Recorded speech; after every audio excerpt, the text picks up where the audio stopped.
Hello, and welcome to Creative in Waiting. I'm your host, Tiara Ito, a 9 to 5 employee who is currently working on her writing dreams in her off hours. And I'm so excited to bring you this new podcast because this is something that I've been wanting to do for a while. This isn't my first rodeo when it comes to podcasting, but I've been having this urge to create a podcast that is more focused on creativity and what goes into that world of becoming a more creative person. And so I'm really excited to dive in and start this episode with you. If you're watching on YouTube, I'm so glad you're here. And I don't want to take up too much time in the beginning because I would really love to just jump into the episode. But since this is a new podcast, I feel like it's really important to just start with explaining, like, who is this for? Because if this episode has come across your page, it's probably because you are someone who has a deep desire to be creative. You've had this urge for a long time. You have this desire to create something, but maybe you're struggling with some internal, possibly some external obstacles that have been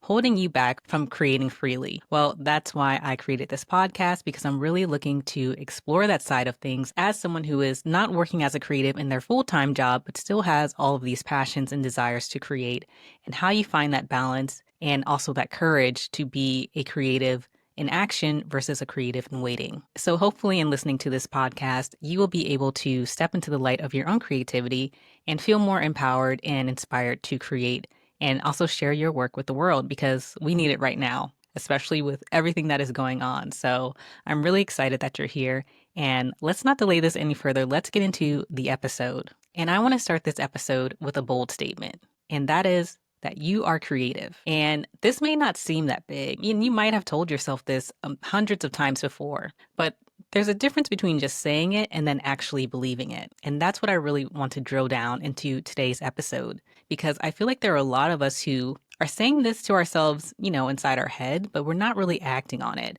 or embracing it as fully as we could be. And that could be for a whole slew of reasons. And one of those reasons could be that you are comparing yourself to other artists and you believe that you lack creativity. And it's not so much that you lack creativity or that you don't have it or you just weren't talented in that way. I truly believe that everyone is creative, but most of us, let's be real, all of us are struggling with different mental obstacles or mental blocks that are keeping us from acting on that creativity and sharing it. And so those mental blocks can look like many things. It can look like perfectionism. It can look like self-doubt. It could look like second guessing yourself. It could look like paralysis analysis, or the opposite, where you are just overthinking and overanalyzing every single step. These are all internal blocks that we have that hold us back from being creative and really delay our progress and hold us back from being who we really are and what we feel like we really should be doing. And this is something that we all struggle with. But just because you struggle with these things doesn't mean that you're not creative. In fact, I would say it's complete proof that you are creative, because all artists, from the people who are at the top of their game to the people who are just starting, struggle with these same things. So if that is one of the reasons why you may be feeling like, okay, maybe I'm not as creative as I think I am, hopefully this will get you to rethink that. And then the next thing that I want to point out is that everyone has the ability to be creative, but not everyone has the courage to be seen. And that's really important to point out. Because let's say you get past those mental and internal blocks and you said, okay, you know what? I'm going to push through anyways. And you make something. You might feel a lot of pressure or a lot of fear in wanting to take the next step of the creative process, which is sharing it with other people. And I do include that as part of the creative process because, in my opinion, being creative and making art is a very generous act. You're being very vulnerable, number one, but also part of that vulnerability comes from you sharing your work with other people and letting them experience it and interpret it on their own terms. And so that can be very scary, because who wants to be criticized by a bunch of strangers who know nothing about you and have a lot of opinions? That can be very hard. And that can be something that makes you feel like, well, maybe I'm not cut out for this. Maybe being creative is not my thing. Not true. Again, this comes with the territory of being a creative person. So having these fears and these doubts are completely normal and shouldn't be a reason to hold you back from really stepping into your creativity and making what it is that you want to make. And while we're speaking about making things, something I do want to clarify is that being creative is not the same thing as being artistic. And I think sometimes people get that confused. And so they say, I'm not creative because I don't know how to draw, or I'm not creative, I don't know how to play music, or whatever it is. Yes, you need to be creative to be artistic, but you don't need to be artistic to be creative. You can find creativity in any industry that you look at, whether, yes, of course, there's the obvious, whether you're a writer, painter, a musician, sculptor, those are the very obvious artistic fields, let's say. But you can also find creativity in areas like math, like science, like project management. That's what I do in my day to day, my full time job. I am basically a project manager, but that takes creativity. We have to build schedules, which means we need to know how this kind of all fits together and look at the bigger picture. You need to be creative with that. Even in making spreadsheets, you need to be creative. Really, creativity is about your ability to solve problems and reinterpret things and look at them in a new and interesting way and being able to communicate with others. And we like to lump in creativity with being artistic because that's where we see it the most. But creativity really is all around us, and people are truly being creative every single day. So, you trying to figure out how you are going to make it to that event at 8 p.m. tonight when you have nothing planned or figured out. That requires you to be creative. So don't let the fact that maybe you are not the best at drawing something or writing or singing or taking photos, whatever it is, don't let that be a reason for you to believe that you are not creative, because that is not the case at all. Creativity, I truly believe, is innate within all of us. And so it is there, but it will take some time for you to cultivate it and polish it and refine it and get used to using it, so that you get to a space where it just kind of becomes second nature to you versus something that feels very alien and foreign. And one other thing that I do want to point out, because while you don't have to be artistic to be creative, I think a lot of people that may be listening to this specific podcast might fall into one of those categories, in terms of what it is that they're interested in or what they feel compelled to do. And something else that I want to point out is that you don't have to be doing this full time in order to be considered an artist or a creative. There are plenty of people who are making things in their spare time, in their off hours. I am making things in my spare time. That's when I do all my writing. I do it before work, I do it after work, I do it on the weekends. And just the fact that I'm not a full-time artist doesn't mean that I'm any less creative than the people who are doing it full-time. In fact, a lot of the people who are doing it full-time right now actually started in the exact same place that we are at, where maybe they were juggling multiple jobs, maybe they were juggling managing their family and raising their kids, or taking care of loved ones, finishing school, whatever it is. There is no shame in having another job to help support you in pursuing your creative dreams. And it doesn't make you any less creative because that is the way that you have to do things. In my opinion, that is something that should actually be embraced, because many people start off that way and many people choose to stay that way. Not everyone wants to do an artistic job as their full-time job, because once you take something from just being your hobby, what you do for fun, what you do for just self-expression, and then make it something that needs to support you and become your income, people can have a very different relationship with that.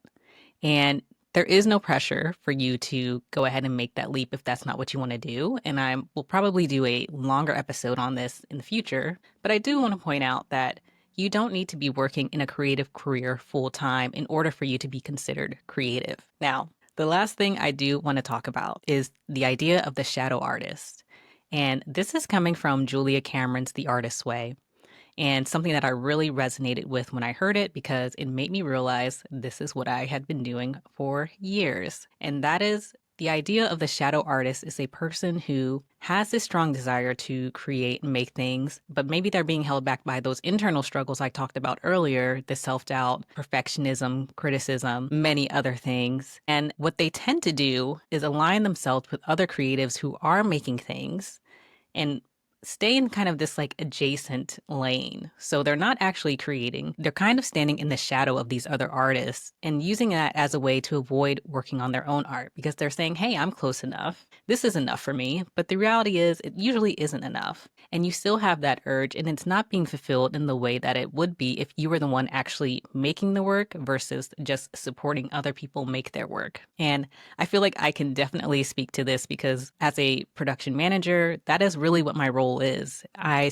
help figure out the logistics of people getting their work on screen onto TV. And while that is a job that I love, and I love being a part of the process of going from a rough idea to the final product, it truly isn't the same as doing it for yourself. And I do believe that there will come a certain point where you feel like where you're done being on the outside of that and you actually want to experience it for yourself. I know I had that moment where I was just sitting on the couch and I was watching a Netflix series, and it just hit me so clearly and so hard where it was just like, I don't want to sit here and just watch other people's stuff. I want to make my own. I want to be looking at my work on the screen, or I want to be reading my story that I've written. I want to be the person who makes it and puts it out into the world, not just the person who consumes it all. And I think really what was holding me back in that moment was not feeling that I was creative enough to do it. And that was probably because I had stood in the shadows of other artists who were successfully doing it for so long. I convinced myself that, well, I don't have what it takes. I've seen what goes into it. I've seen what they're doing and how dedicated and passionate they are, and maybe that's just not for me. But deep down I knew it was. And it wasn't really until I had that moment that I said, this could be me. And not only can it be me, but I want it to be me, that I really started to change my thinking. And when you make that shift and you become dedicated to being on the creation side versus consumption, then things really start to change because you go from seeing all the reasons why you can't do something to trying to figure out how you can do it. And it is in that how that is really powerful because now your brain is on your side and you'll still have those mental blocks and it takes time to get past that. But when you start to embrace the identity of I am a creative person and I can figure this out, you will figure it out. And that's what is so exciting about all of this. So if you're listening to this and you've been having that urge, you have that desire to create or be more creative in your day-to-day life, I'm going to encourage you to fully embrace the fact that you are creative. You always have been. You always will be. Now we just need to work on the next step of how do we overcome these mental blocks that we have and discover what our creativity looks like.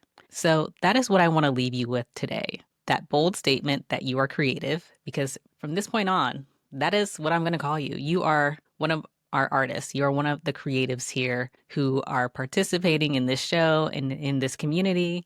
And you're going to embrace that because that is what you are. And when you have those moments where you start to feel that doubt or second guessing coming in, look, you wouldn't be here if you didn't feel like this is where you were meant to be. You know you need to be creating, but maybe you were just kind of waiting for that permission to do it. So if that's what you were looking for, or you're looking for that sign, that signal, then let this episode be your sign or let it be your permission to embrace that identity and say proudly, I am creative, so that you can start doing the work that you were meant to do and sharing it with the people who are meant to see it. So that's all that I have for you today, but let me know if you have any questions about this or if there's anything you would like me to cover or discuss or expand upon with what I mentioned earlier. If you like the episode and want to hear more conversations like this, go ahead and follow the podcast and also leave a comment if you feel so inclined. I would love to hear from you and get to know what it is you're looking to get out of this experience. But I am so excited to be here and I'm looking forward to bringing you more content like this where we can talk about creativity and how we can move from just being a creative in waiting to a creative in action. So thank you for tuning in and I will see you next time.